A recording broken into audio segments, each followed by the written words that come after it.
Hello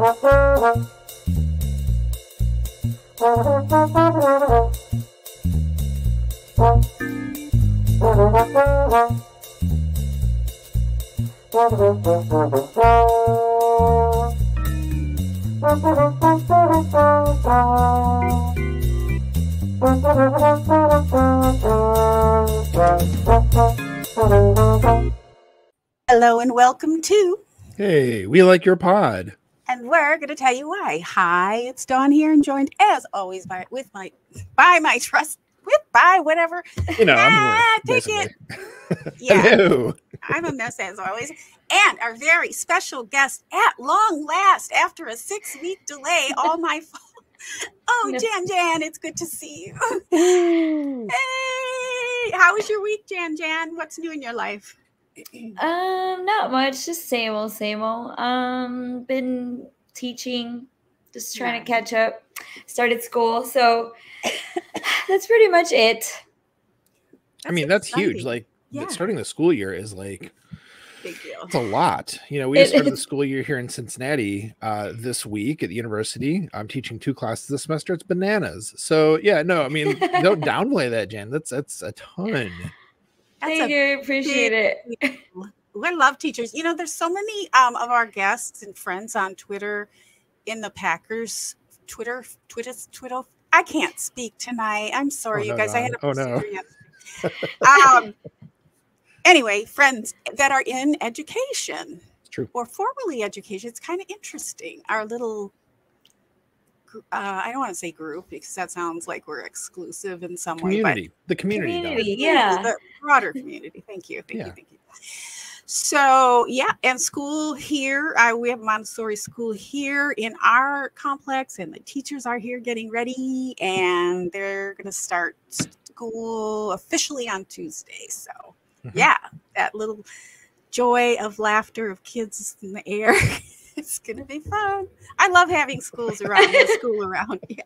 It's the first day I liked it. And then now I hear it in my nightmares. Oh my gosh. Do you teach little ones, big ones? Yes, I'm early childhood. Oh, wow. Yes. So I've been a kinder teacher for 7 years, and then I was a 4th grade teacher for 1 year, and then I took a year off, and now I'm back with the littles. The 2nd graders. Oh, wow. 2nd grade's an awesome age. Definitely. They're not as kind of needy as the kindergartners. Mm-hmm. They're not as mature as a 4th grader. No. So I kind of like being at this age. They're in the middle. They still listen to you, but they can do their own. They've got their little schedule and all that stuff. When you were looking for the word needy, I was thinking feeble. They're not as feeble as kindergartners. So yes, they're not. Are they like 7, 8? Yeah. Yes, 7. Yeah, I like that age. That's a nice age.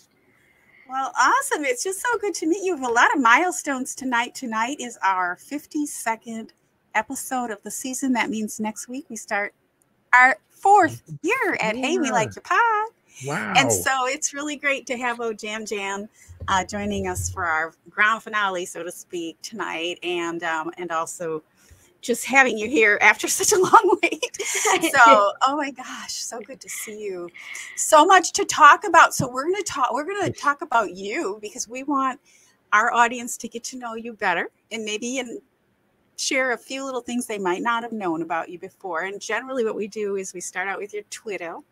But I'm going to ask you something that's not on your Twitter, but I think it should be. I know you have a couple tats, right? Yes.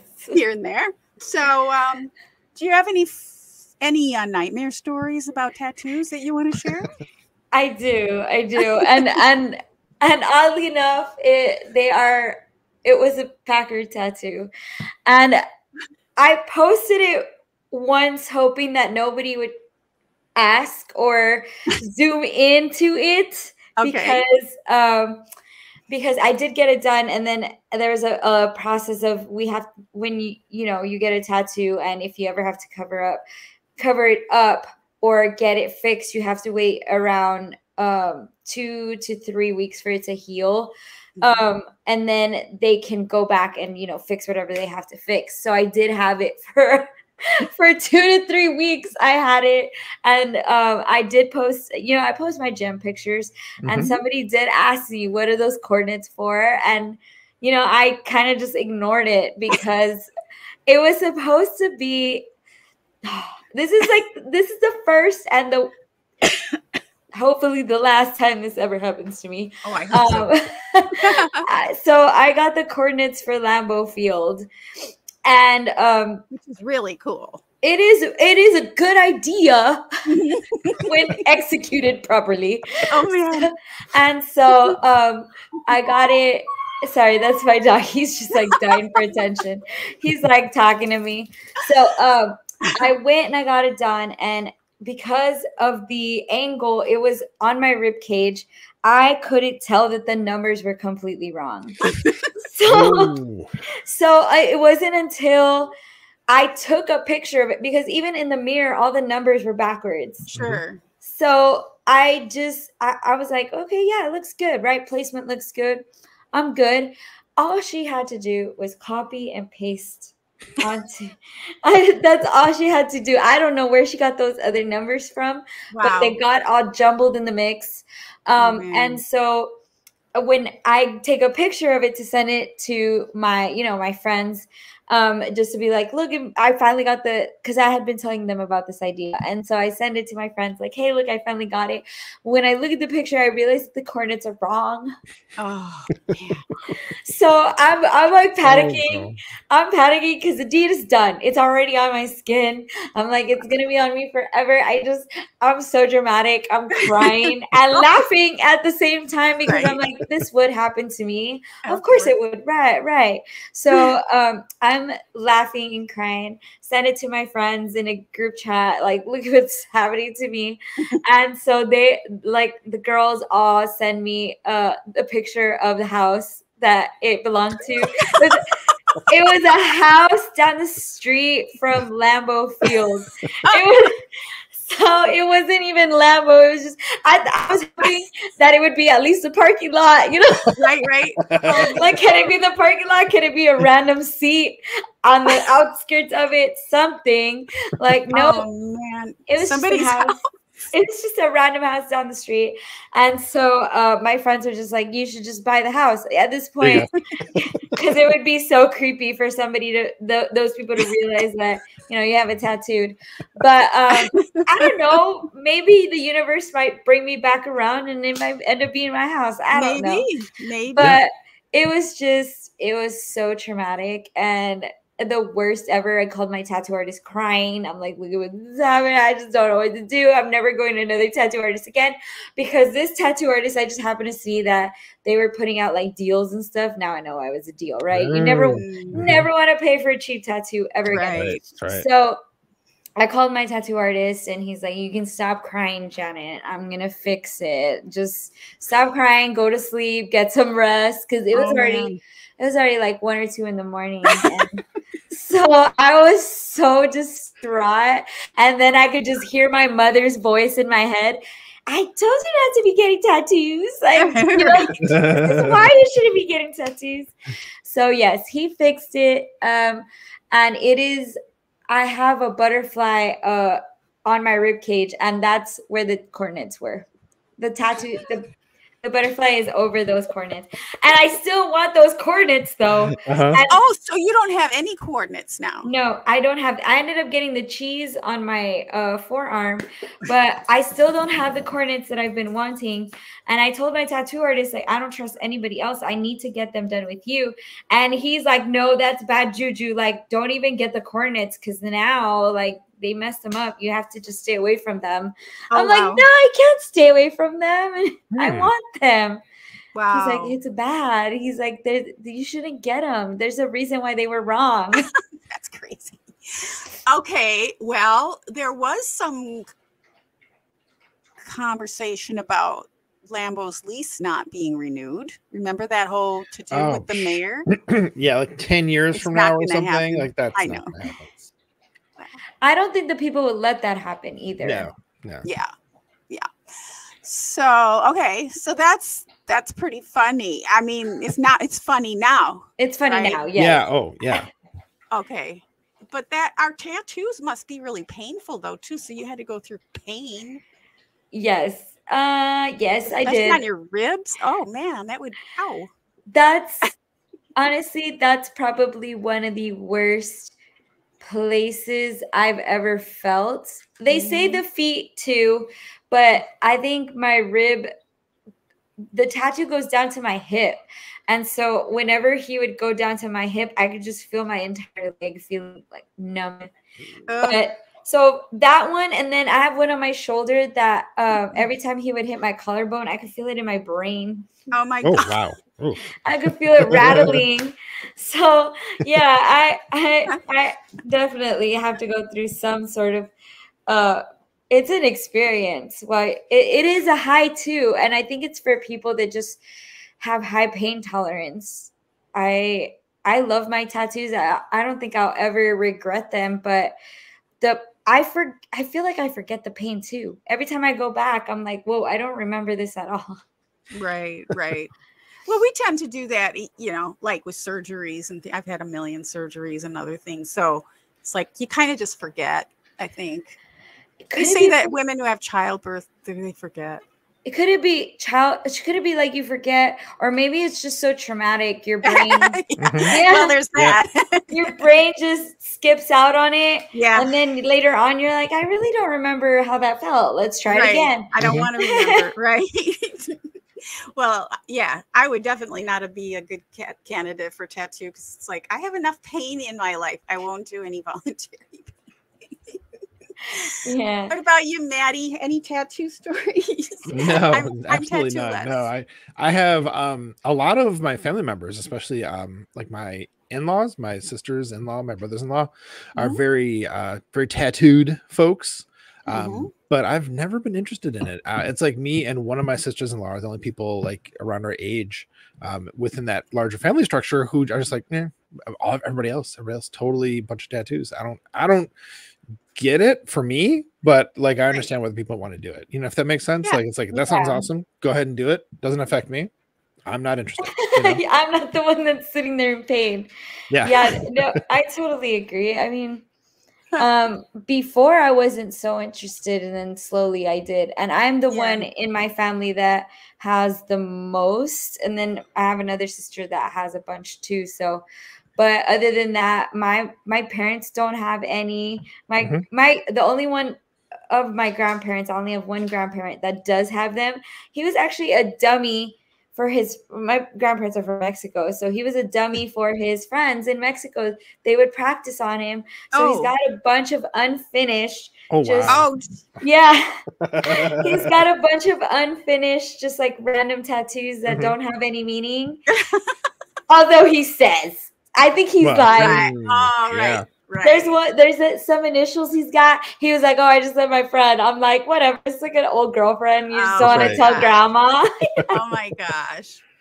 Well, Jen, when you're trying to say like your parents don't have any, I was thinking, well, yeah, people like older, you know, than I don't know, 55, let's say. I think in general, you're not going to see a lot of tattoos on folks versus like definitely under 45. I think you'd be, you know, see a lot more people with tattoos, that is.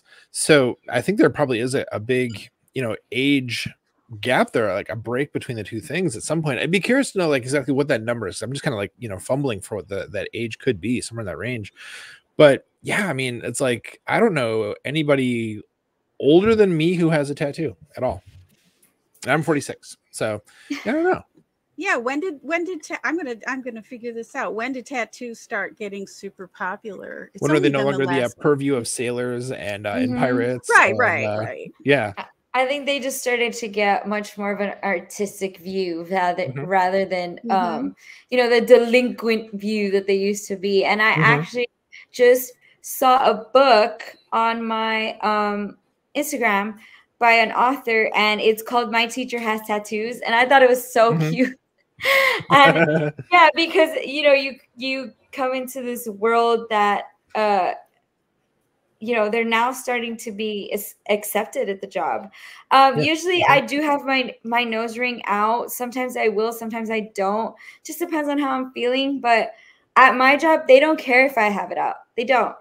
It's just it depends on the district and stuff, but Yeah. you know, I just like to put it away sometimes because I feel like it does distract my students. So I do notice a difference within their like when I'm talking to them. So I decide to put it away as a choice to make sure that my students are, you know, taking me seriously and all that stuff. But we've Focused, got our nurse just has all her piercings. She's got like all her nose pierced, all her lip pierced, and they don't tell her anything. So I think it's becoming a little bit more widely accepted. Oh, I think so, for sure. Agreed. Definitely out here. Okay, here's a little blurb I just pulled up. Tattoos have had, from AI, tattoos have had periods of popularity throughout history, including the Victorian era. Really? I would not have guessed that. The 70s and the 90s. So the 90s is probably more recently when they started getting a hold. But interestingly, it says Victorian era, the 19th century, tattoos became a fashion statement for socialites in New York who wanted to appear exotic. I could see 20s, but Victorian? That's crazy. This was inspired, believe this or not, by British royalty. What? I think this AI is trying to keep them dumb. To anything I would have ever guessed. AI is messing with you, Dawn. No, the AI is messing with you. I think the AI is messing with. Inspired by British. I'm going to look this up later. Prince of Wales, later King Edward VII, and his sons who got tattoos during trips to Jerusalem and Japan. 70s counterculture. You know, Cher, Janis Joplin, my favorite human being. And then the 90s saw a boom in tribal tattoos, feminism, and the subgenre of music. Women became more frustrated with the punk scene being dominated by men and began to get to tattoos. Okay, and then it says other factors that may have contributed to tattoos becoming more popular include improved tattoo removal technology, right? There you go. Social media, civil rights and stuff. Yeah, so that's interesting. So a fun fact, I guess. When you mentioned how women decided to get it kind of rebellious in a way, so you're less likely to get picked up by you know, someone that's trafficking if you've got tattoos, because scary enough, they're looking for pure skin. So if you've got tattoos and piercings, they're less likely to take you because you don't look pure. Wow. That's layers of icky right there. Yeah. Oh my God. Extreme layers of icky. But it's just scary to think about that, you know, that I would be passed up in a way because I have tattoos, but you know, somebody that is innocent and doesn't have any tattoos, younger and little, would be taken because they look pure. So that's so many layers of icky and terrible. But it's crazy that you said that, how it's like a rebellious act, and I think maybe that could also have something to do with it. The women were rebelling against, you know, men thinking that they're pure, or they just want to be heard and seen as humans versus, you know, and not bothered. Like, just stop, leave me alone. That's true. That is so true, because whenever I don't wear my nose ring, I feel like they talk to me at the gym, and then I take it out and nobody approaches me. Wow. It's so strange to see those reactions out of something so simple. If I don't have my nose ring, I have people coming up to me at the gym, you know, friendly, and then I just take it out because I'll feel uncomfortable if it's up here for a long time. I'll take it out for, you know, the gym, and now no one wants to talk to me. This is wild. Wow. I wonder if I could get a fake one. You can. They're so cute. They just like they have them on Shein too, like the clothing site, for like $4. For like $4, you can get them at Forever 21 too. And all it is a little magnet, and you stick it, and then it looks like a nose ring. And then like sticker on some tattoo, like fake tattoo, like not the real ones. The temporary. Like when I tattoos. go to the grocery store, I have such problems at the grocery store. I don't go very much anymore. I just do everything online, but. Like, what is it with the grocery store? Okay, so we've got some comments from True North. Hello. It says Matt needs to to tattoo at Matt Trombone on his forehead. And Christopher Preston, hi. Do we think that without a running back that truly knows the offense and the protection now that Dillon and Jones are gone, will the Pack have another rough first half of the season? And wow. Hashtag Go Pack Go. Interesting question. What do you guys think? Jan? First of all, I'm so sad about Jones. And that was something that I did take in perspective. Jones was, our veteran, and he knew the team, anybody coming in and out. He's been there forever. He's known the coach and the staff. So it was something I was worried about. And I honestly did think, okay, well, Dillon is still there. We're going to be okay. We're going to be okay. So now I think Josh Jacobs is great. Everybody talks about him. He's great. It's just he has to be, right? He has to be a fast learner in his position as being one of the top running backs. He has to be a fast learner. So I'm just hoping, praying that he does quickly pick up on the rhythm of our team, because chemistry is everything. Everything when it comes to the NFL. I feel like, I always use Adams as an example, because he was just this monster with Green Bay, and then he goes to the Raiders and I hardly hear his name. I hear it, but not the way I used to. And obviously, yes, I know he was on my team, so I'm going to hear it more often. But but it's just, and even if I, you see the frustration on him,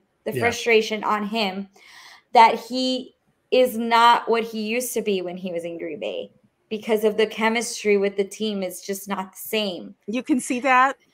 You could see his frustration where he's talking about, I want to win. We're not winning. He's just frustrated with the position that he's in right now.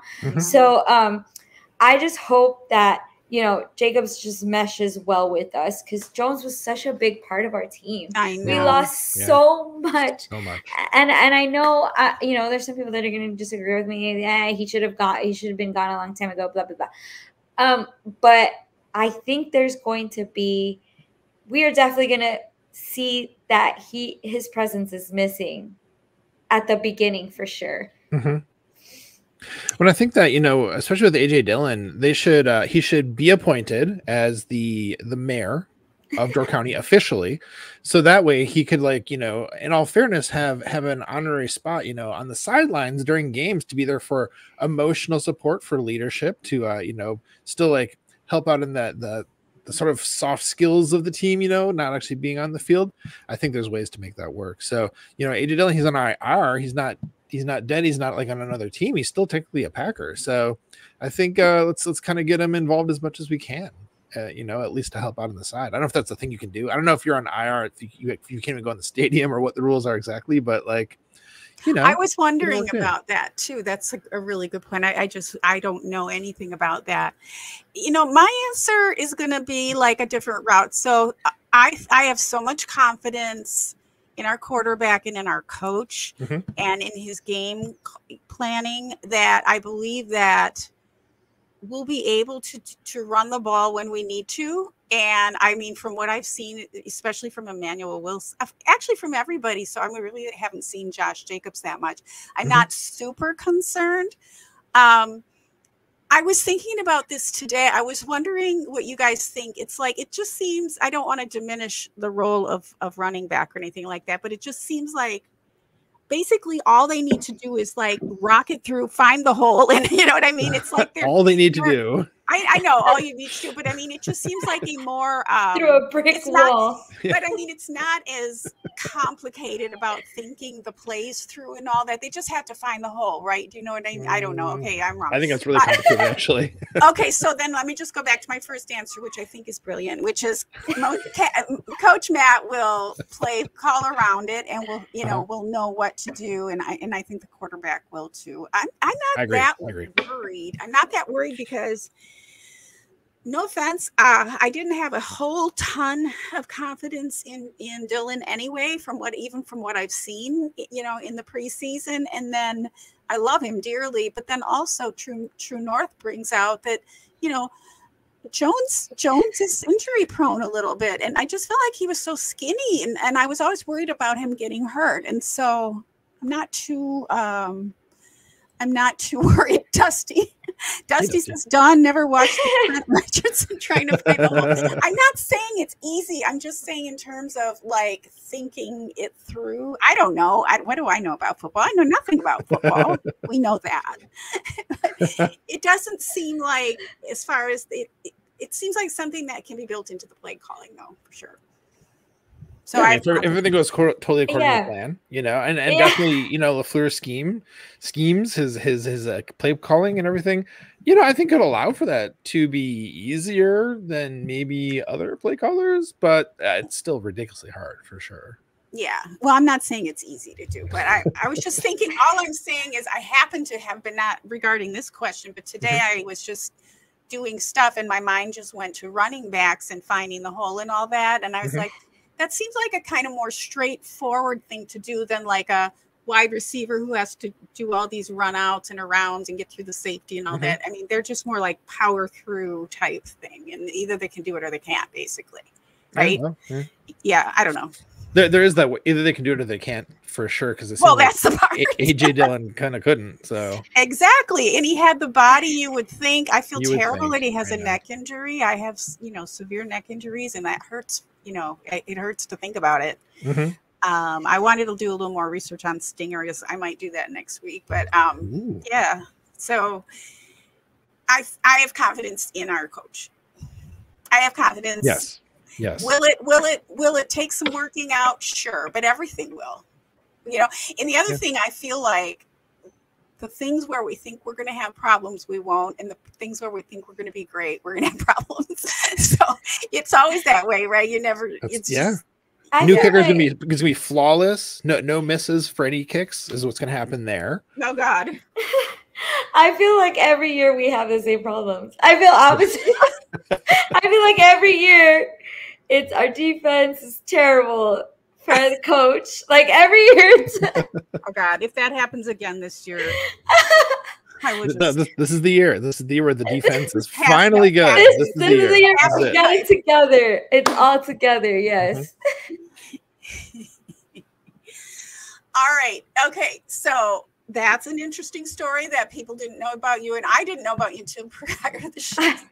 I was so embarrassed at first. I didn't want to post it up, but you know what? I'm not going to be the first person that ever gets a tattoo botch. Or the last person. So it's just funny that it ends up being the coordinates of some random person in Green Bay, though. That's a funny part about it. That's funny. Maybe it's Tom Grassi's new house. There you go. That's Tom, what it's going I have to your be. coordinates. Amazing. I have your coordinates to your house. And then you have to move in with them. That's the rule. Yeah. So we're roommates. You can be the person who operates the camera. There's always times I feel like, how does he set up different shots? Just him in his house making videos. You're going to be his camera person. There it is. Fun fact. I went to school for that. Hey. I didn't go to school for teaching. I just went and got my certificate, my alternative certificate. So my original degree is communications in TV, radio, media, and theater. So I basically studied where we would do stuff like this. We'd put radio shows together for our school, and I would put productions together for theater. I ran the theater program for my school for 4 years. Oh wow. I was more of behind the scenes rather than in front, which is strange that now I'm in front of the camera all the time. But most of the time when people ask me like, well, who's behind the camera? It's me. I'm the one that's doing it too. I'm the one in the back trying to set myself up. So I used to film a lot of stuff for my projects. I wrote 50-page scripts. I was behind the scenes. So amazing. I would love to do something like that, but yeah, well, it's all come together, Jan. It's meant to be. I'll send Tom a message. I'll say, need a roommate. You're going to have a housemate. Jan's moving in with you. So it's wonderful. I love that. I love that you have some theater background. I did too, a little bit. So okay. So Christopher has an excellent follow up too. So I agree. He said he agrees. I guess he agrees with all three of us. So that's great. There you go. More pointed toward the protection calls for Right. the running back to pick up defenders to protect Jordan. Yeah, I don't want to talk about that. That makes I don't know how good Josh Jacobs or Emmanuel Wilson are at picking up blitzes and stuff like that. I don't know. But if Dusty, if you're still here, you could chime in with it, I guess. If you have a sense of that. I don't. It's a good question because obviously, Dylan is awesome at that. But like the wide receivers are really good at that. Even the Greyhound that is, Christian, he's also really good at picking up the defenders as well. So I think that even if we don't have like a strong bunch of running backs for that kind of a thing, at least everybody else is, even the tight ends, of course, that's part of their job description. But right. I'm feeling that even if like a Josh Jacobs or whoever isn't amazing at that right now, that's such a big part of how LaFleur builds the offense and is going to coach them to do it. Yes. Everybody has to tackle. They'll probably develop it, For sure. It's a great thing to think about. And Christopher is saying, what a fun podcast. So glad you found us. And then Dusty says, I'll say this about Jacobs because I just watched a bunch of his pass pro of him, Of course. That's why we love our Dusty. He knows what he's supposed to do, but he's not always great at picking up rushers. And then Dusty also continues and it says, of course, the coaching staff in Vegas was aggressively bad. Right. So he could absolutely get better. Hopefully. Yes. So this goes back to putting trust in Matt LaFleur and the coaching staff to coach him up for that, So yeah, it's gonna be great. It's gonna be great. We're gonna be fine. We're gonna be fine every year. We're gonna be fine. Okay.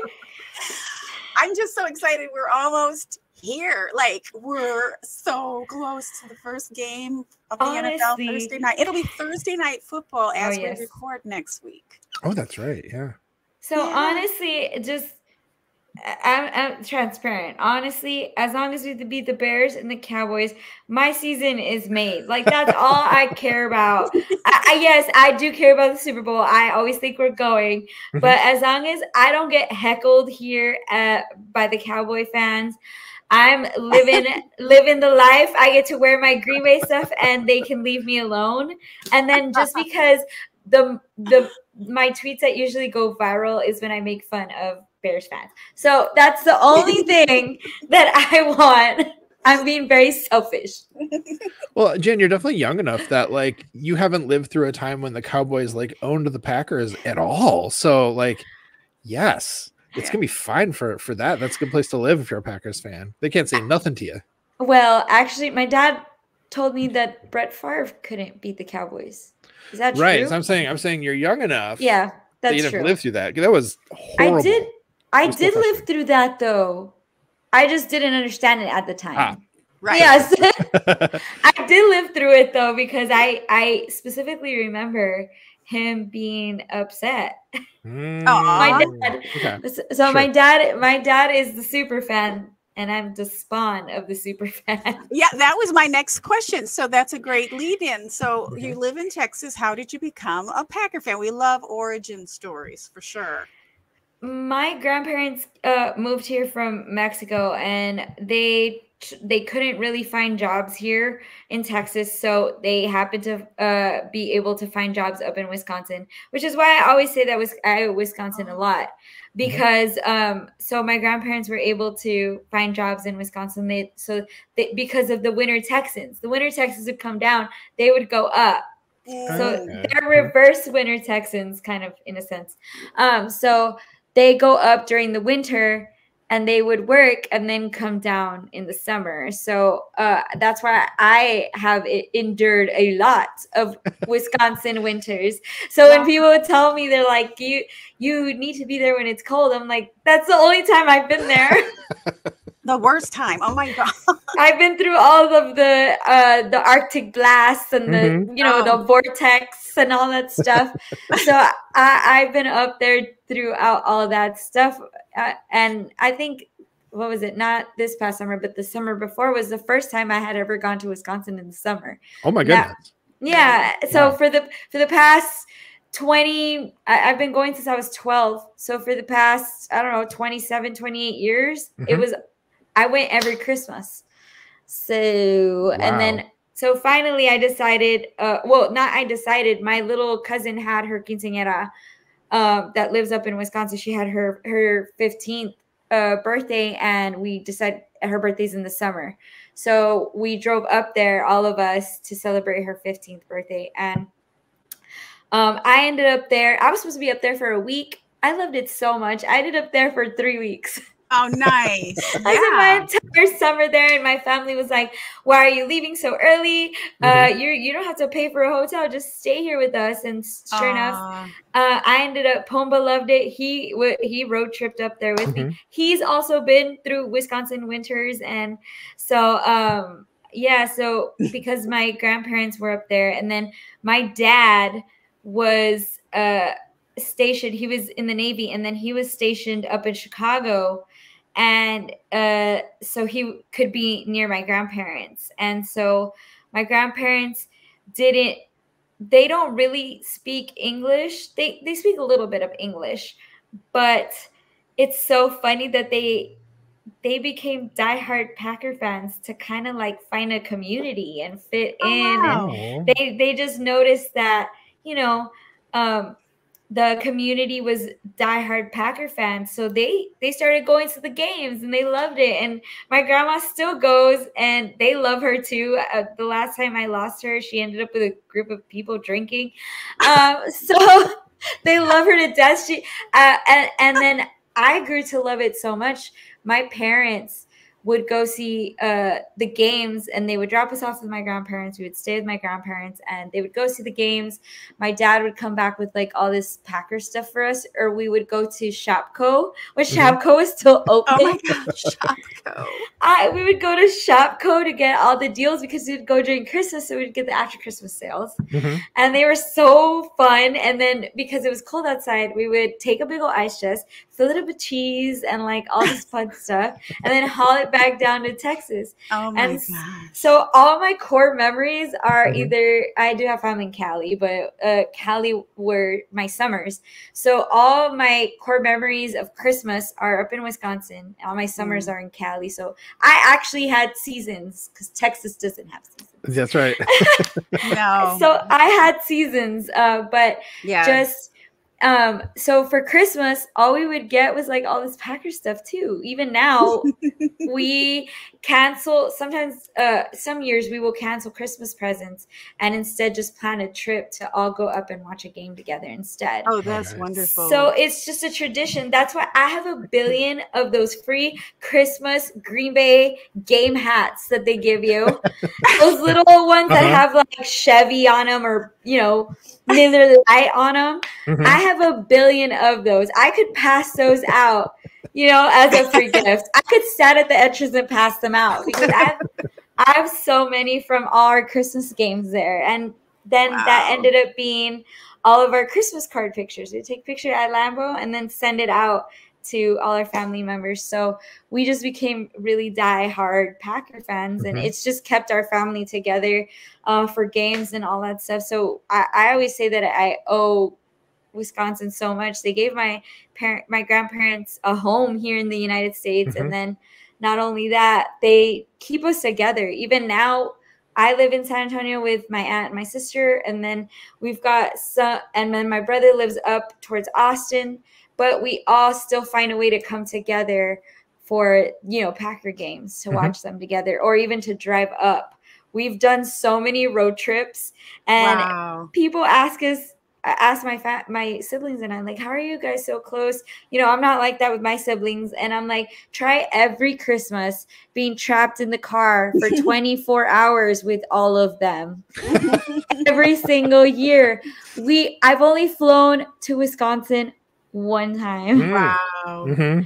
All the other times have been driving, even by myself. I took a solo road trip that summer that I went up. Oh no, I'm lying. And then the before that too, I ended up going by myself. Wow. Wow. Jen, I think you're officially from the coolest family I've ever heard of. Just yeah, like this is Packers the greatest fans origin story. Wisconsin gave your family, like, you know, sustenance and a place to be and like to thrive and to flourish. Like, yeah, no coolest family as far as anything Packers goes. I mean, I think that even beats, like, you know, Maggie and Mark Loney. I think that beats, you know, the father and son Packers guys. I that's amazing. That's such a cool That's a great one. Yeah. So when I ended up on She Said TV with AJ Dillon, my sister said that she watched it live with my dad and he was just crying, and so was my aunt, because they were like, our family came here not knowing English, they couldn't speak with anybody, and they just picked up this random team, and now here you are doing the most with it. They're like, you're doing the most with it. That's so fantastic.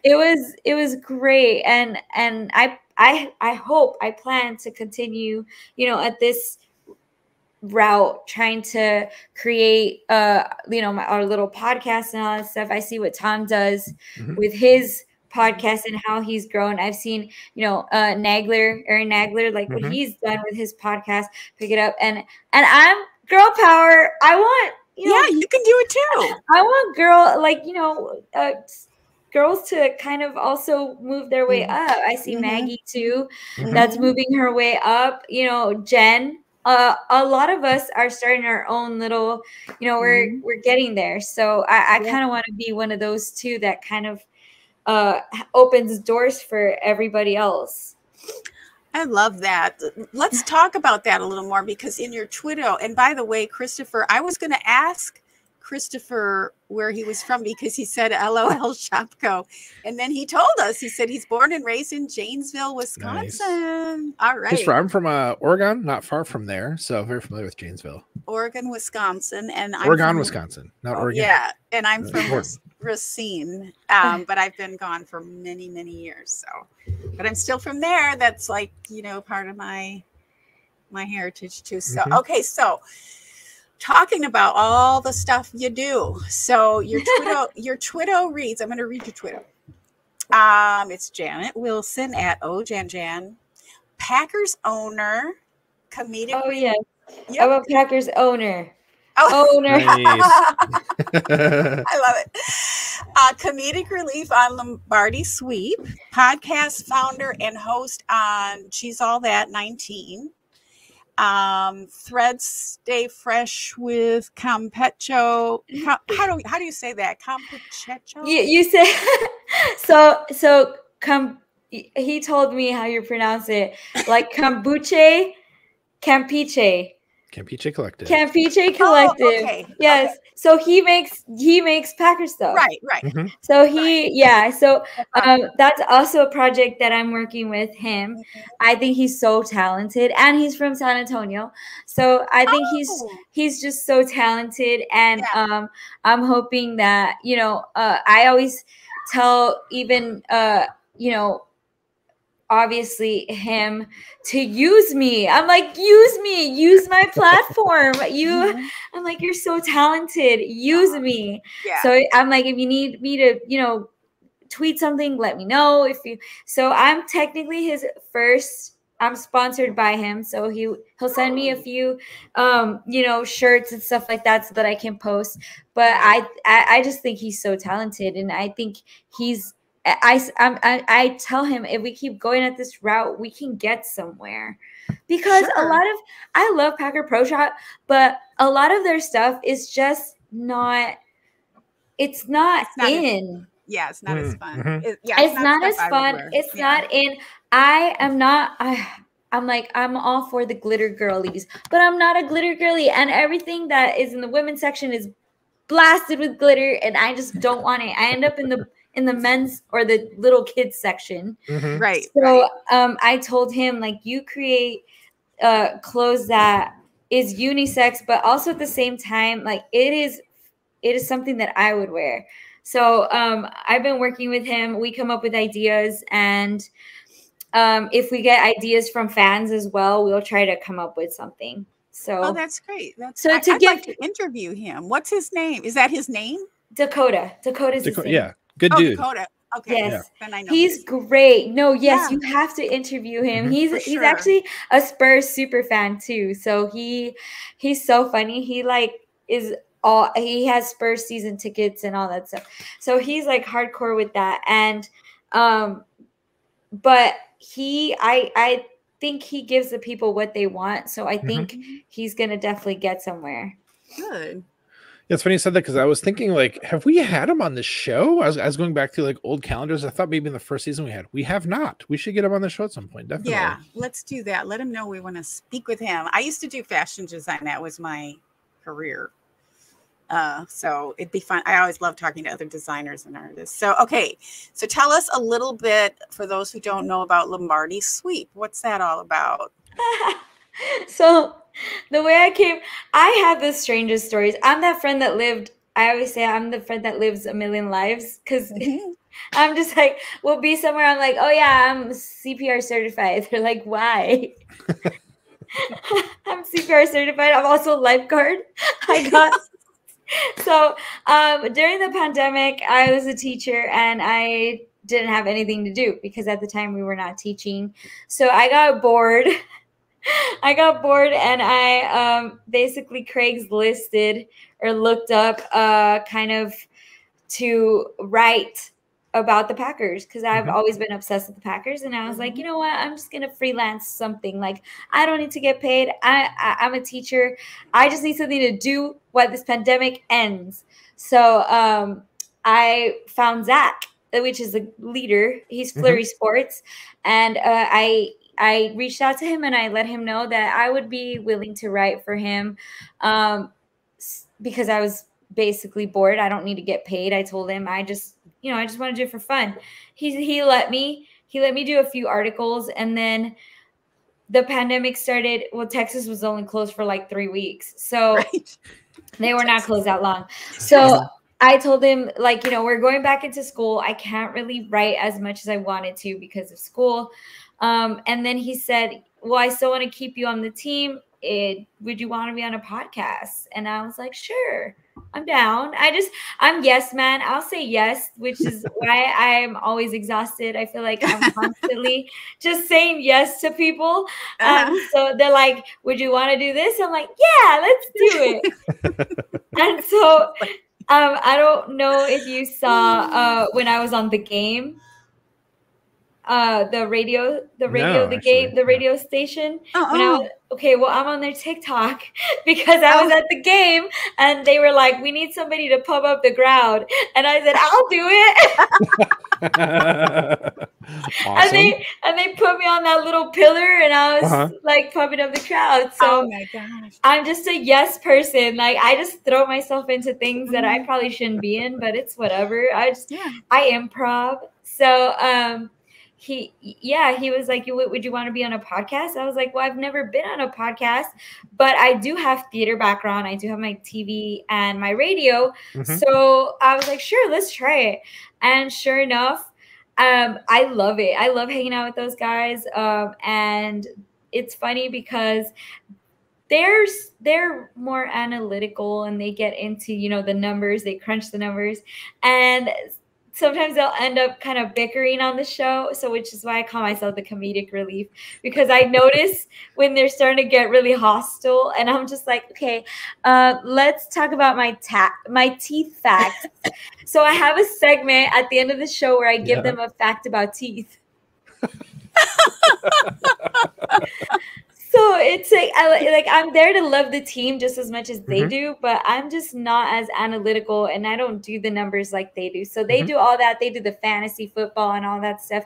And I'm just there like, Matt LaFleur's eyebrows are great. I'm there just to be the comedic relief when they start getting a little crazy, but I love hanging out with them. They are so fun. One episode that I think will always be my favorite is I lost my voice teaching. So they had me writing on a whiteboard and they were reading it and I would write it backwards and they would read it on it. So that's the way I was talking with them on the show. So I think that's one of my favorite episodes, but they're great. And that's how I ended up on the show with them. And we are about to enter I believe our 4th season as well. Ooh, Wow, that's great. Nice. Yes. So I have fun with them. And they're really good at the sports betting stuff. Do you do any of that? I just entered the fantasy football world. I'm Okay. about to start my I'm about to start with the Packers Twitter girls. They created their own little fantasy football, and I told them that I would join just because I'm still learning, and I feel like with them it would be a little bit easier to learn because I'm not like we're competitive, but I don't know. I just feel a little bit more open with them, so I'm gonna learn with them, and let's see where it goes. That's fun, getting into that kind of stuff. I mean, I'll say that for me, I have not really touched that whole zone. I mean, for me, like as far as fantasy goes, I don't want it to like dilute my Packers fandom. You know, if I have like somebody from a different team and we're playing that team, you know, that I would be like rooting for the other team in those moments. So, but that's probably me being too much of a ninny. I realize, like, no, I think that's why it's taken me so long. Honestly, I think that's why it's taken me so long, because I always, feel like I'm betrayed my team, or I'm gonna lose track of my team because I'm so busy looking at other teams and what they're doing, and to see if so I feel the same anxiety about that, but which is why I think I wanted to join in with the girls just in case, like, I feel like I don't like it. Maybe they would probably be more understanding if I told them, like, I don't want to do it next year or whatever because I didn't like it. So I'm testing the waters, but I think it's gonna be fun though. Well, I totally understand, like, wanting to embark into this new thing with people who you feel comfortable with, and have that the right kind of energy you're looking for in the situation. So no, I think it's a great idea. I love it. Yeah. So, okay. And so also tell us a little bit more, for those who don't know, again, what you do for She's All That. I love that name. She's All That. Oh, that was such a fun, it's a fun project that we've been kind of getting started up. Thankfully, I have such a good team that we are already well known within the Packer community. So the Twitter Packer community. So it's been easy to get more and more, people following us and seeing us. But what I wanted for that was, like I said, kind of open doors for, more lady-led podcasts. And then also I kind of wanted to change it up because I feel like a lot of podcasts are very analytical. I wanted to do more of the culture of different teams and, our team as well, as far as when it comes to tailgating, also what we talked about earlier, our crime podcasts and stuff, for, safe spots to go to, unsafe spots to go to when you're out tailgating, stuff like that. I wanted to be a little bit more informational, as well as enjoying our team. And then hopefully I want to also embark on getting maybe other teams, I guess, super fans that want to talk about their culture, because I know I've been to other stadiums, but not all stadiums. And, who else to talk to than, there's super fans. Talk to them, and they can also inform us, where they're going to be tailgating. For people that are going to go to that game, they know where to go after the games and stuff like that. So I kind of wanted to do a little bit more of the culture, the fashion as well. So I wanted to have fun with it. And the girls also brought in all these ideas. So I told them, like, this is a hobby, so let's make it fun. Let's have so much fun with it. So that's what we've been doing, and that's why we ended up being kind of sponsored by Dakota, because we told him, like, we want to shine his clothing on as well on the podcast. Talk about, when you go to Wisconsin, what beers to try, what's, what's fun out there, because a lot of people, while they know the Packer fans that were like diehards and all that, I don't think they they understand truly of what brings us there. Mm-hmm. Because a lot of people talk about Wisconsin, they're like, oh, it's boring. I'm like, no, it's not. It's not. It's not at all. And I think they need to hear it from somebody who enjoys it from a football perspective versus, you know, travel advisor or whatever. Yeah, somebody that's not even from there. I'm not from there. I know Kate lives there, so she can vouch. And then Danny, she's not from there either, but she visits as well. So you've got two people that are not even from there, but we choose to travel there for fun. Yeah. So, yeah, for sure. It's a beautiful state. Sorry, Matt. Go ahead. I was just say, you know, it's funny because Dusty was or is here, and the thing that he, you know, has said before is that it's really good to find like what your niche is in the community, in terms of like, you know, content creation, and that's a great example, I think, Jan, of like people aren't really doing that, you know, at least not like in the Packers Twitter sphere. That's a great way to take it, you know, a great angle to have. I think it's really cool. I love that. And I love that you're focusing also on the culture and the inclusivity of, you know, other teams, not just completely one team. I mean, even though it's from a Packers fan's perspective. So there's a lot of good stuff. Yeah. Love that. Now we have a question from Jamie Cheesebutt. I asked her to submit a question, but it was back in July. I'm like, where's that question? Okay. Okay. I asked her, what's a fun, okay, wait. She's asking me. Okay. So she's asking you. I'm so sorry, you guys. I'm trying my best tonight. You're great. I'm so what's a fun fact about you, Jan, that no one knows? She does have something in mind, but it might not be what she thinks. So go ahead. Well, the tattoo was that was one. Yeah, that was one. I think I'm pretty transparent on social media. So a lot of people know. There's a follow-up in case you didn't get it. Oh, okay. What is she talking about? So what is your favorite song to sing? Oh, so I mean, most people do know this about me. I've posted it, but it was a long time ago. So I like to sing in Spanish. I can sing, but mariachi music. So nice. So I like to sing Spanish mariachi music because my family is from Mexico, and they don't speak a lot of English. So my first language was Spanish. I started off speaking Spanish, and I just love singing in Spanish, but people don't know I can sing until I do this on purpose. I show up to the karaoke bar and then I just let loose, and everybody's like, well, what the heck? We didn't know you could do that.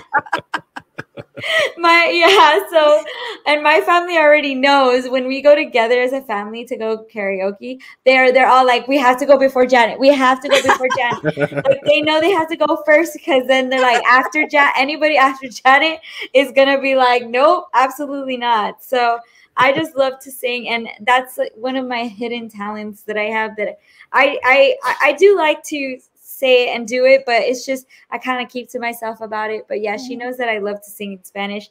And so another funny story, I think some people saw it, but Jamie and I went to Disneyland. I remember. We went to Disneyland on the day that Aaron Rodgers got traded to the Jets. And we were decked out in these Mickey ears that have the Packer logos on them. We had it was so funny. It was our kind of like our bucket list as friends. We're like, we need to go to Disneyland, all decked out in our Packer gear, all cute. And then so I found the ears and I bought them for us. And then we're there that day, and that's the day that we find out. And we're just like at the happiest place on earth, like on the teacup. Like, this is so annoying. And everybody that saw us was just like, how do you feel? And we're like, stop asking us. So it was so funny. for us to have to experience the happiest place on earth, like with the saddest views.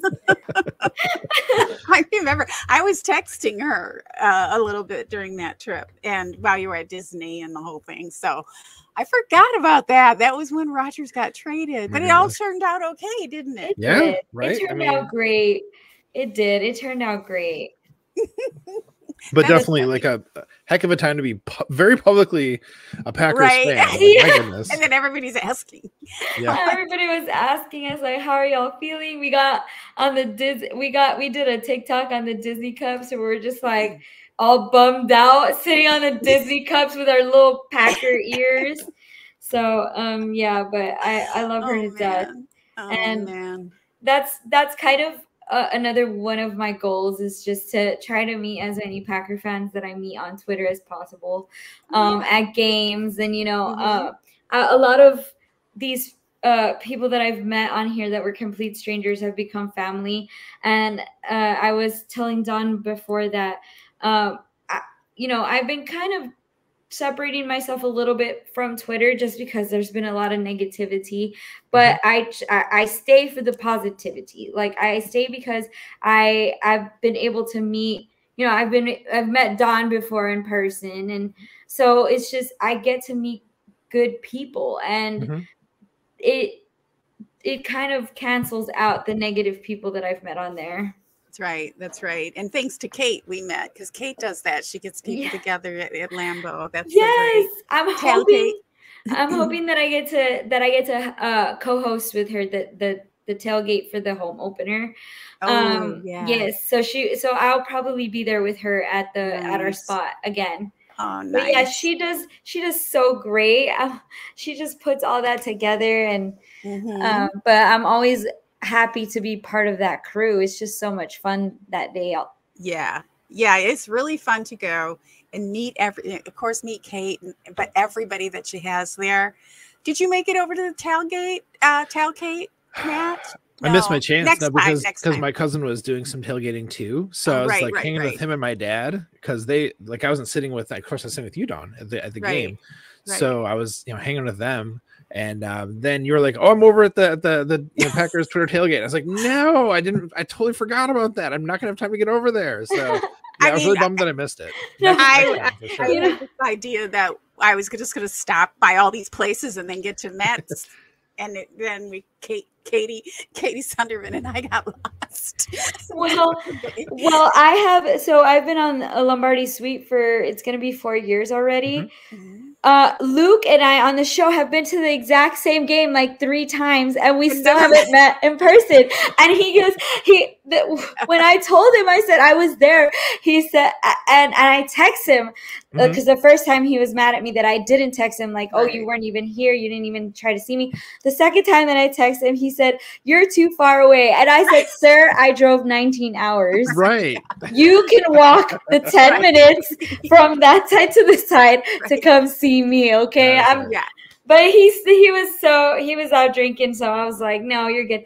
I was like, "I'm gonna be here. I'm always here." So, and then also with Zach, he's from Chippewa, and I was there for 3 weeks. I didn't know he was in Chippewa either, and that's where my family lives. Wow. So he was like, "I probably passed you at the grocery store. I didn't even realize it." Right. But yeah, I'm always there, and I'm always, I've been trying to go more in the summer. I've been told about, the summer music festival, and I need to go to that. I've been to Brewers games.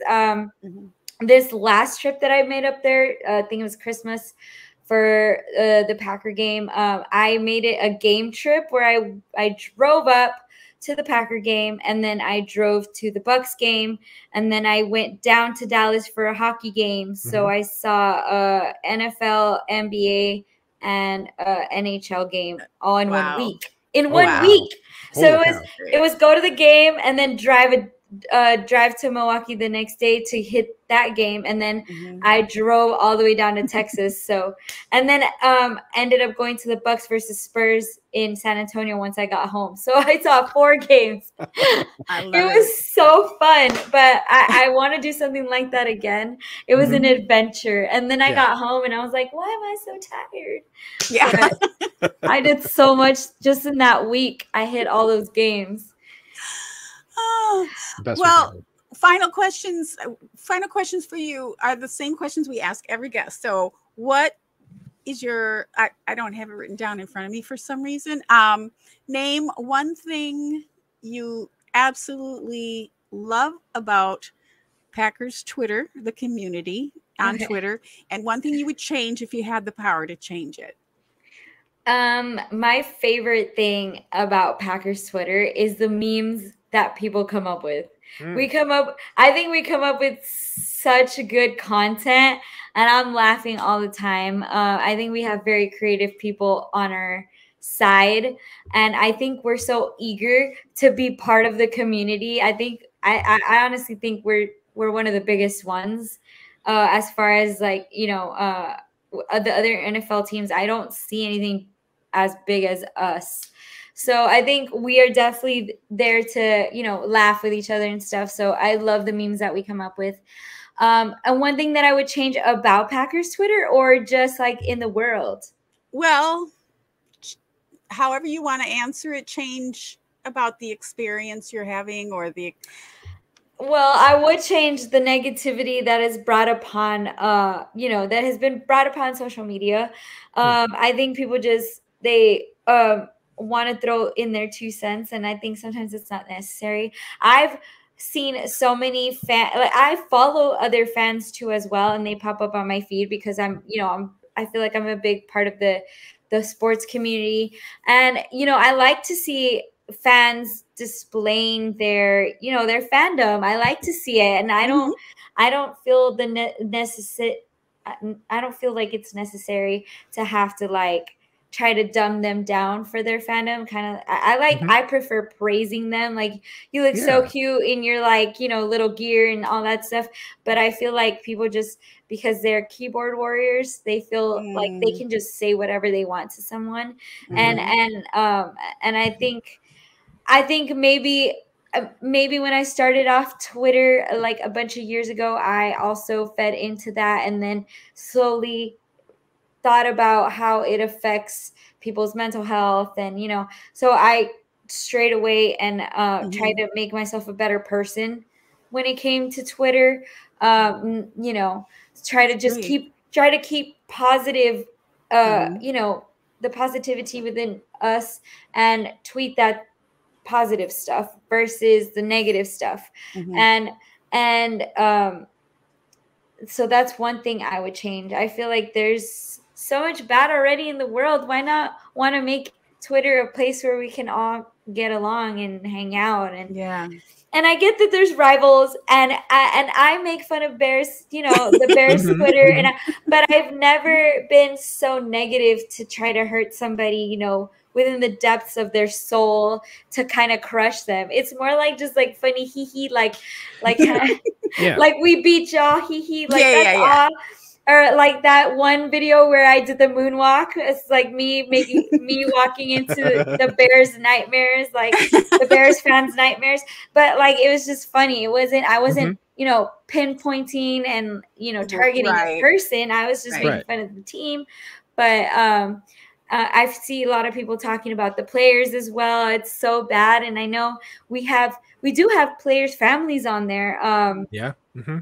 Christian Watson's family's on there, and they see all the negative stuff that's said about him. And I'm not a mom, but it's so sad that she has to defend her son because it hurts her. So I think that's something I would change. I think she doesn't deserve that. She loves her son. She loves him playing, and that's it. And you can say, you know, you can talk about the way he plays and stuff, but I think some people just take it to an extreme. Of course, you know, Dawn and I love to hear that, because I mean the positivity is like a thing that you think is important and should be emphasized, because obviously that's what we're doing here. You know, the whole entire point of the podcast is to spread positivity, and it doesn't take a lot to be kind. You know, I mean, why go out of your way to spew hate all over the any place? I was going to say over the internet or Twitter, but like, you know, at all. So at all. Yeah, I'm totally with you on that. I love that answer. Yeah, and I want to say about you is I love your gym photos. I used to work out a lot. I used to be very athletic. I've had a bunch of surgeries, so I have to kind of like take it easy right now. I'm hoping to get back to it, but it's very inspiring. You and who's the other Monty? Yes. Monty. Love. Yeah, yes. Love. He's a huge inspiration to me too. When I see his stuff, he's so dedicated, and his form is so good. And every time you can tell the difference between like when a woman posts and a man posts, but every time I post, I feel like everyone's critiquing my form, and I'm like, first of all, there's actually nothing wrong with my form. But when I see Monty, I do see his form, and I'm like, okay, maybe I just need to adjust on this, just that. But like, he's also an inspiration, and I think he pumps me up too. So I think a lot of us, like I said, bring good things to the table, you know, with our memes and our the talents that we have. But I appreciate that, because there are some days I feel like my workout posts are kind of annoying because I just post them all the time. No. I have a new neighbor who's a weightlifter too, and it's like I cannot wait until I can have her take me to her gym and I can get back to. I mean, I never actually lifted, but I feel like I need to now in order to do the other things that I want to do, because I'm so weak and from all the surgeries and stuff. So it would really help my running. It would really help everything else. So I used to do like general workouts, but never lifting like you guys. And I used to be kind of a similar build as you, because I'm small, but I was super muscular. And I love seeing that now, because it used to be kind of like, oh, you're so muscular. You know, it's like too much. It's embraced now. Yeah. It's a lot more embraced now, which I'm happy, because I'm petite. Like when you see me, I'm like this small, but I am not technically skinny. I'm not a skinny petite girl. I'm more like just like petite, but like I you know how they say like you're built like your dog? I'm built like a pug. Okay. A little tank, a little tiny tank, very small but very sturdy. Yeah. So it's good to see that more and more girls are, especially like Simone Biles. She's this little, but she's built like a tank, and I love it. I love it. I love seeing that. I always say I wish this was more in vogue when I was, you know, your age, basically, so I could. But hey, it's all good, and it's very inspiring. I forget Monty's name, because this is something I love about Monty, is that he changes his Twitter handle every week. Yes, it's always so funny. He always changes it. He's always changing it, and sometimes when I'll send him like a message on something to ask him a question, I'm like, I don't remember his name. I have to go to his Twitter, his Instagram to go look for his name, because I'm like, I can't even find him on Twitter. And you know, this week I thought this one was really good. His current Twitter name is 53-Man Rastafarianism. Yes, that's a good one. Jan handstands. That's like kind of a cool handle from Christopher. Yeah, so I have a thing where I just like to do handstands. I get bored. And so it's been something that I've done for a long time. I've been able to do it. And it started, I'm a little bit of an obsessive compulsive perfectionist. I'm the first daughter. And so I have that first daughter syndrome. And so when I was younger, I really wanted to be in gymnastics, but my mom wouldn't put me in gymnastics. So I just taught myself how to do these handstands. And I love doing them just because they're good to work out, but they're also fun. I think they're so fun. Super fun. Well, I think it's time we better transition. We have another landmark tonight, and that is Matt's 53-man roster spreadsheet. So all the predictions are in. We have a 53-man roster, at least the initial one. Yep. So Maddie, you want to share what you did and what your findings were? So you know, of course, we just had the cut down to the initial 53-man roster across all of the teams in the NFL. And though, you know, it's always worth saying, like, there is the sad part of it that a lot of people just lost a job, you know, and hopefully, you know, a lot of them get picked up for practice squads or whatever else. So, like, want to acknowledge that, you know, honor that part of it. But that said, there's a lot of excitement, you know, among fans about, like, well, let's try to predict who are going to be the 53 people on these initial rosters. And that's definitely true among a lot of Packers fans. So, you know, in the last week or so, people were starting to put out their predictions publicly, you know, Twitter, through podcasts, through videos, whatever else.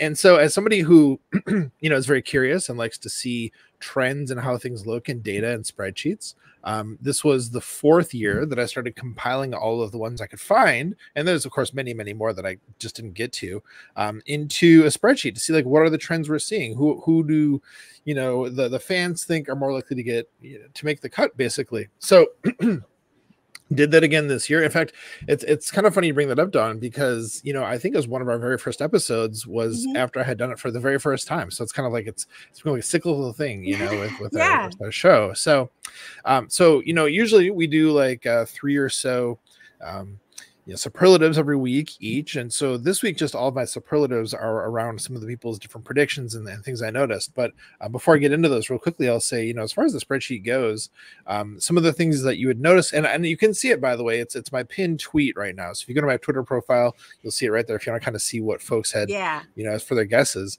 But suffice to say, some of the interesting things I found from looking at the data was that, for instance, you know, Michael Pratt versus Sean Clifford, you know, Michael Pratt had 26, I'll say votes. I think it's not the right way to say it, but, like, you know, 26 people had said it's gonna be Pratt on the roster, but only 6 for Sean Clifford.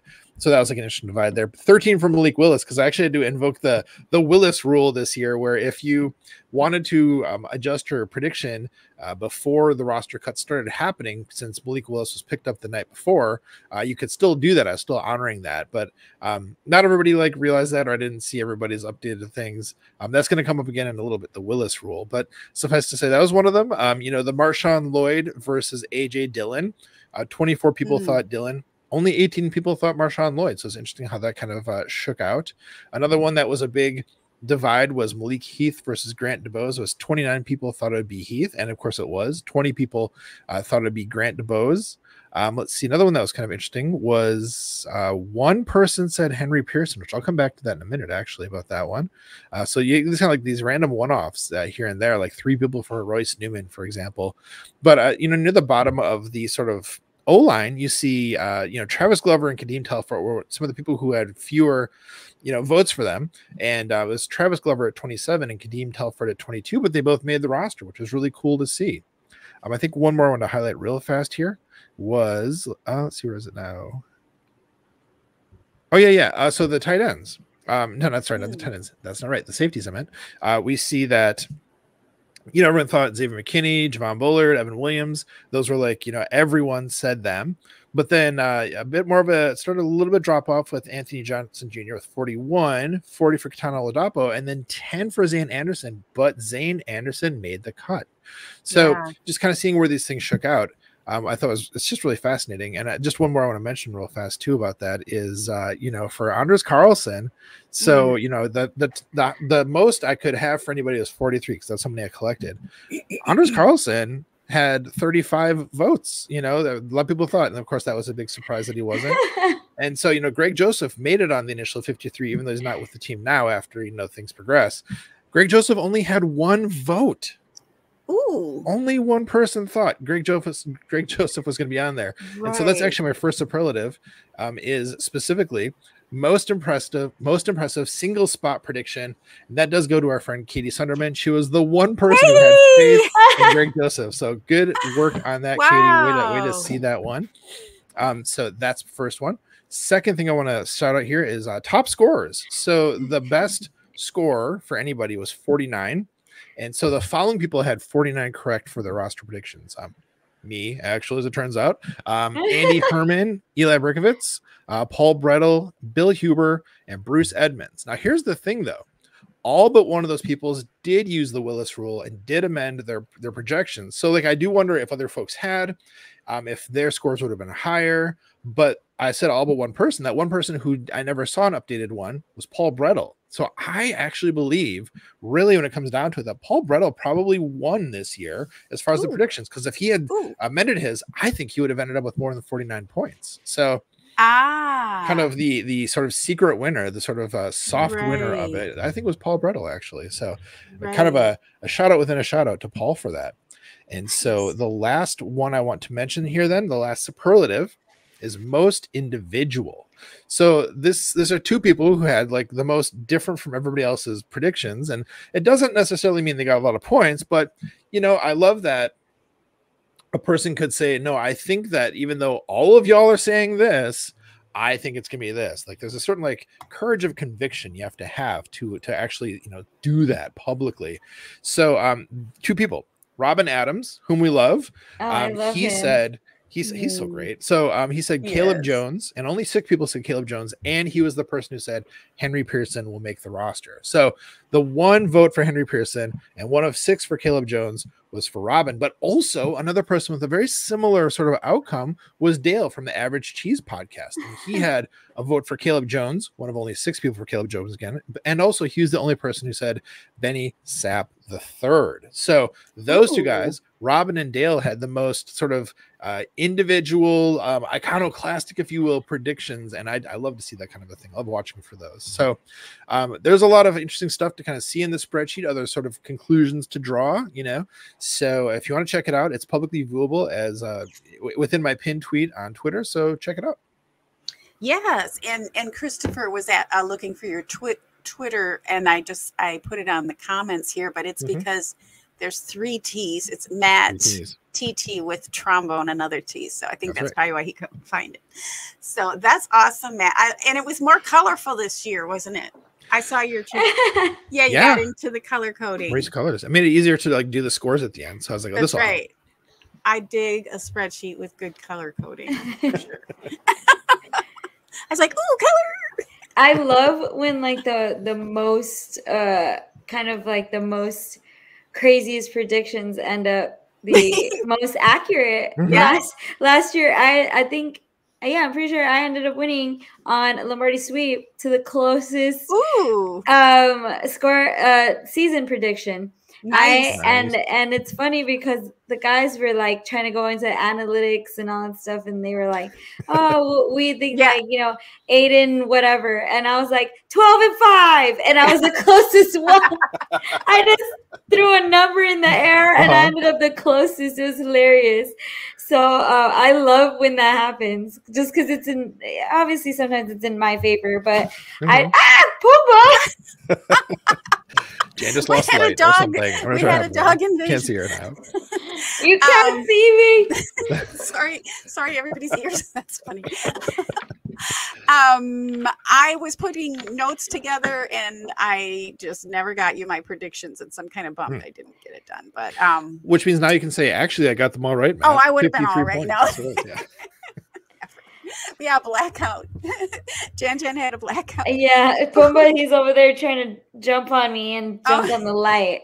Oh goodness. Oh yeah. The amount of I have so many ring lights because my dogs. I used to have 2 pugs, and the other one they would like play and then just knock it over. So they're just so they own the house, so they just walk wherever they want. They don't care. All right. Well, I'm just going to do one quick superlative, only because we've been kind of rolling. I don't want to be here till midnight. I mean, I would like to be here till midnight. I don't know if my guests want to be here till midnight. I'm just going to say, in light of the like steroid injections I got this week and all the yesterday, and all the like prickly heat and weird like electric feelings, I watched the hype video from Tazim. Aforementioned Tazim, and I mean, I had goosebumps, and I wasn't sure if it was from the steroids or the hype video, but I was like, just stop. I told him in the comments, just stop. I can't even take it. I felt like I was on fire. I cannot wait. I am just like, I can't believe it. We're only a week and a day away from the first It felt like forever, though. It's just felt so long. It has felt so long. It takes too long. So I'll save the other superlatives for next week in order to give Jan a little time. Did you have any shout outs, Jan, before we go? Not really. Just have a good weekend to all my teachers that have a 3-day weekend. Yes. It's kind of nice that you got to start school and then have a little, reprieve in between. I know, because I just need it. I'm already behind. Week 2, and I'm already behind. So I just need to catch up. I didn't realize you were teaching two courses this year, Maddie. This semester, yeah, it's I was kind of volunteered to do 2 sections of the class that I usually teach in the fall, so I've never had 2 at the same time. We'll see how that goes, because balancing, that with obviously my actual job being an advisor, it's I will say, I do pride myself on time management and efficiency, so I think it'll be fine, but it's definitely going to be like a little extra every week. But with having done all of the classes for this week, because one's a Monday, Wednesday, one's a Tuesday, Thursday, recording on Thursday. So having done a full week with these amazing students I'm working with, I'm already super psyched, because it's just like really great energy in both the sections I'm teaching. And I love being in front of a classroom so much, so just having more time to do that is it's really energizing and really fun, so I'm really excited for it. Yay.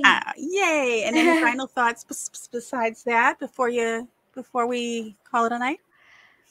Nope. No. I mean, I would just say, obviously, Jan, thank you so much for joining us. I know we had to kind of keep you on the hook for a while since Dawn got sick, and it was like, unfortunately, Dawn was struggling there, but I'm really glad you're well. Obviously, Dawn, thank you. So relieved too, obviously. So yeah, Jan, just sticking with us throughout all of that and being here and getting a chance to talk to you has been just so great. Before we do wrap, though, I was going to ask you, Jan, where can people find the Lombardi Sweep and the cheese, all that? Like, how can folks check out that content? So we usually record every Wednesday on Lombardi Sweep at 7, sometimes 7:30, depends, because since the guys do all the betting and all that stuff with all the sports, they usually make sure that they watch all the Bucks games, all the Brewers games, and all that stuff. So sometimes our schedule changes, but we do have a Twitter, which is at Lombardi Sweep, and then you can also follow Zach with Flurry Sports for all his betting and all that stuff. And then I'm at Ojanjan.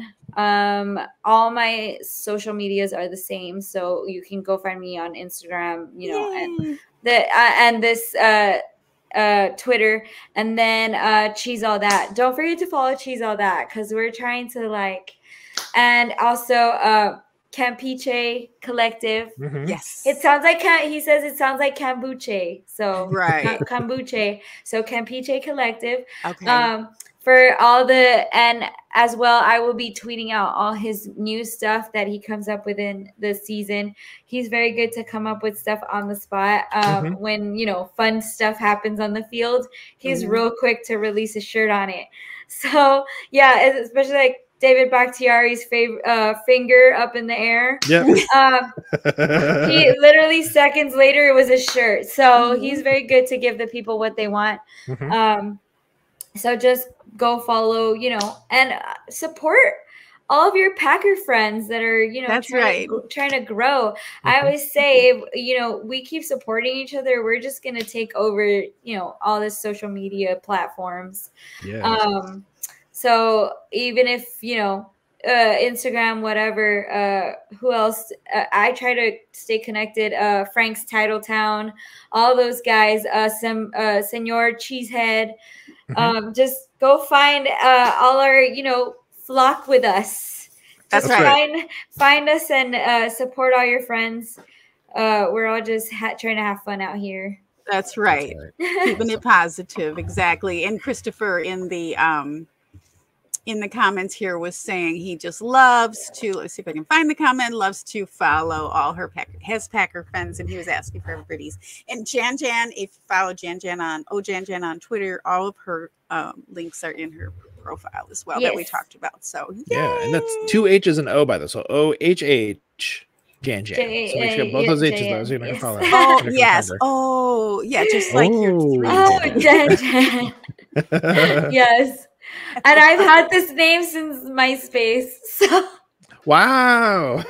Jan was my MySpace name. That's where it started. I was probably like 12, 13 or something like that when I started with the Jan. So I'm the OG original. I make sure that I get it. I think there was one other girl that had it at one time, and people were like, "Take your name down. That's not your name," or something. So yeah, I'm the original. Yeah, I love that. MySpace. I haven't heard that name in a long time. So. Jan, this was awesome. Thank you so much. People, make sure to follow all her stuff. And just quick thanks to folks who joined us in the chat today. Christopher Preston, man, you were holding it down. And everybody else, we had, of course, a True North Packers fan, and Dusty were here with us, Lorenzo as well as usual. Thank you so much for contributing, you guys. All right, Dawn, anything else, or should I bring her home? Bring her home, Maddie. All right. Well, let me just pull up the show doc here. I thought I had it ready. Sorry. So, friends, we'd love to have a chance to interview you and shout you out if you're a subscriber and a football fan. If you'd like to nominate someone to be a guest on our podcast, please let us know. Our DMs are open on all the social platforms. And folks, when you subscribe to our podcast, you help us to keep spreading the love in our community. And the best way to help this podcast grow is by sharing it with your friends and family. Yes, Maddie, that's right, because we love you. We're so glad to know you, to be fans of you, and have the luxury of being fans of the most storied team in the NFL. We appreciate your support, your subscriptions, and sharing our pod, and we look forward to seeing you next week on Hey, we like your pod.